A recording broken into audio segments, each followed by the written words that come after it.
Sidang pleno ASEAN Ministerial Meeting on Transnational Crime ke-17 tengah berlangsung di Labuan Bajo, NTT. Lalu apa saja fokus pembahasan para delegasi setingkat menteri ini dan adakah konsensus yang dihasilkan? Kita bergabung dengan jurnalis Kompas TV Asri Gunawan di lokasi pertemuan di Labuan Bajo. Asri, ada 10 isu soal kejahatan lintas negara yang dibahas dalam pertemuan kali ini. Lalu apa saja isu yang menjadi fokus pembahasan dan apa saja hasil dari pernyataan bersama atau deklarasi Bajo?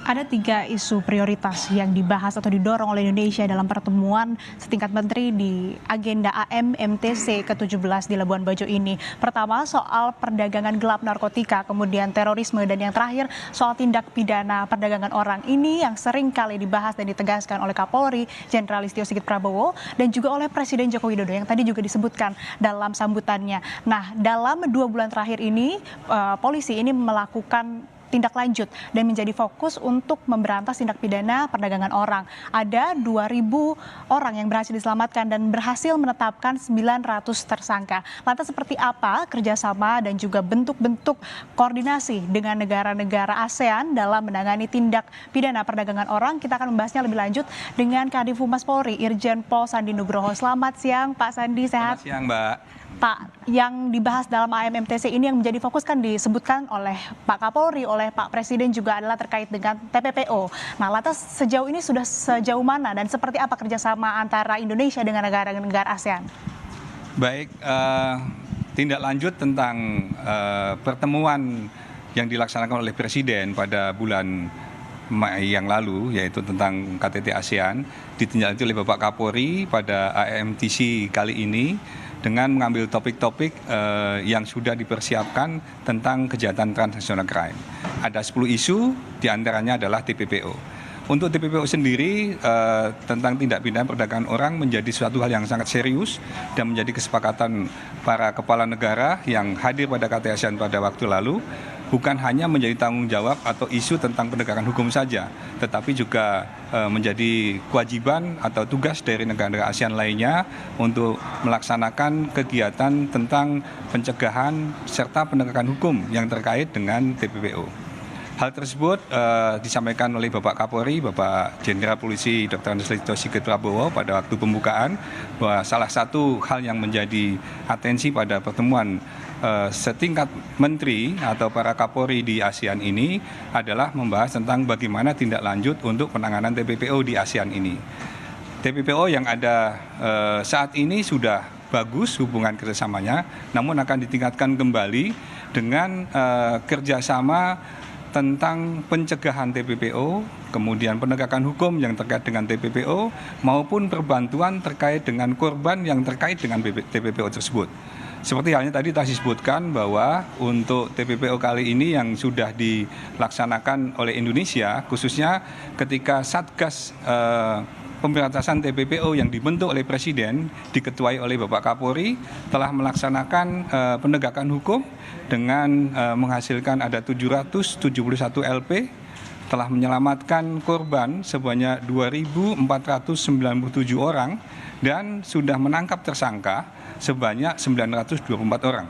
Hal itu merupakan bentuk keseriusan Polri dalam menindaklanjuti perintah Presiden dan yang sudah menjadi kesepakatan dalam kegiatan ASEAN untuk bisa dijadikan suatu pedoman bersama agar di kawasan ASEAN nantinya bisa terbebas dari TPPO.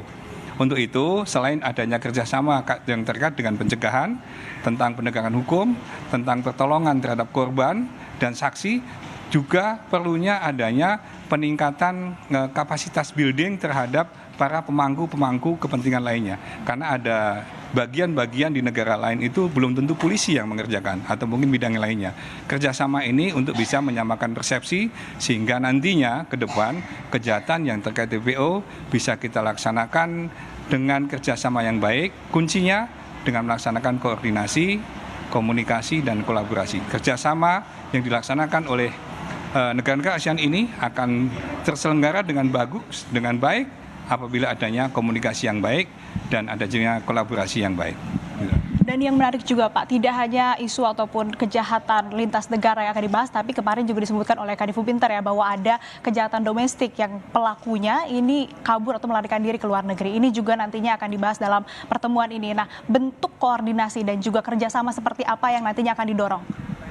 Baik, terkait dengan kejahatan-kejahatan lainnya yang menyangkut adanya pelaku yang melarikan diri atau mungkin adanya saksi-saksi yang kita butuhkan di luar negeri, maka dari kesempatan kali ini para pemimpin kepolisian negara di ASEAN juga menyepakati untuk saling membantu untuk bisa berkoordinasi, khususnya dalam rangka perbantuan hukum timbal balik untuk bisa mengkomunikasikan dalam rangka penangkapan tersangka, pemeriksaan para saksi, ataupun hal-hal lain yang dibutuhkan dengan negara-negara tetangga yang ada di ASEAN.